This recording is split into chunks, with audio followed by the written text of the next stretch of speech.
that rising gas and energy prices have people's attention, some folks in Palo Alto are hoping to take advantage of the situation and gain attention for new alternative energy technologies. Les Patinas was at the Clean Feature Car Show today, and he joins us now with the story. Les. Well, Angie, first the good news. There are some Bay Area companies that are helping to lead the way in the arena of alternative energy options. The bad news is some of those options and technologies can be awfully expensive. Still, the Clean Feature Car Show and Symposium in Palo Alto today opened a lot of eyes today with transportation and energy options for the future. Hey, that's pretty fun. Yeah, it was fun, wasn't it? It was. It actually is pretty stable once I was on it. Debbie Kramer was so impressed with the collapsible electric scooter that she had one immediate question. Can this be taken on Caltrain? Thrown in a trunk and popped on Caltrain and commute the last 6 blocks to work or whatever. Well, that if I had something like this and could come up with some sort of way to carry my computer and all my files effectively, this would actually be a really great way to get around. The $500 scooter was not the only hot ride in town. There was also the collection of exotic electric cars.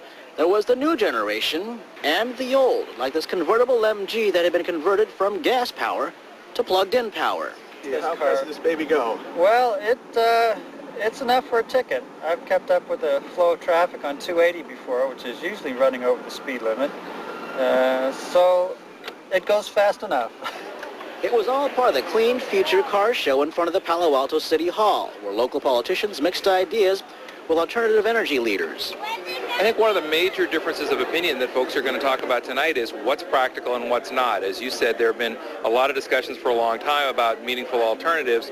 The real question is what's practical, what can work, and what's really pie in the sky and isn't going to be with us at least for the foreseeable future.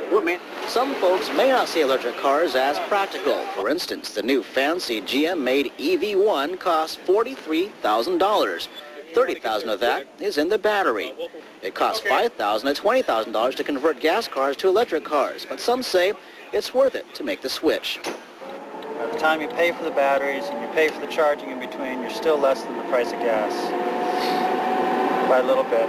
And in the meantime, you're running completely clean. But alternative energy leaders aren't just plugging into electricity, they're also plugging into the sun. Solar cell, this is a solar panel. Each individual solar cell here is a silicon wafer. When the sunlight hits it, it generates electricity directly, and the electricity flows from the front of the cell through the other cells to the back of the cell, sending an electrical current through a system that provides the electricity to your home. It's solar electricity, where if the sun goes out, you can always switch back to the power grid. So now when you put solar panels on your roof, you can be generating all the electricity that your house uses on an annual basis. So whether you're with PG&E or City of Palo Alto, whatever your utility company is, you can pretty easily end up with a zero electric bill for the year. But once again, the cost of setting up this system may be the big drawback. In this case, the cost of being environmentally conscious is $35,000 to $40,000 a home.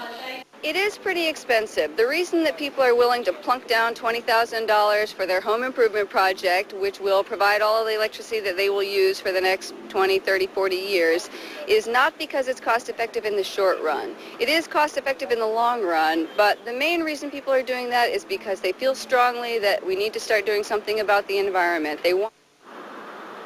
Now, Pacific Solar says it's only sold about 35 of its solar electricity panel packages so far, but the city of Palo Alto says it's going to use the technology for one of its new buildings. And the state of California is offering a $12,000 rebate for any homeowner that decides to take advantage of this new technology. Angie? Les Patinas reporting tonight from Palo Alto. Just ahead on the 9 o'clock.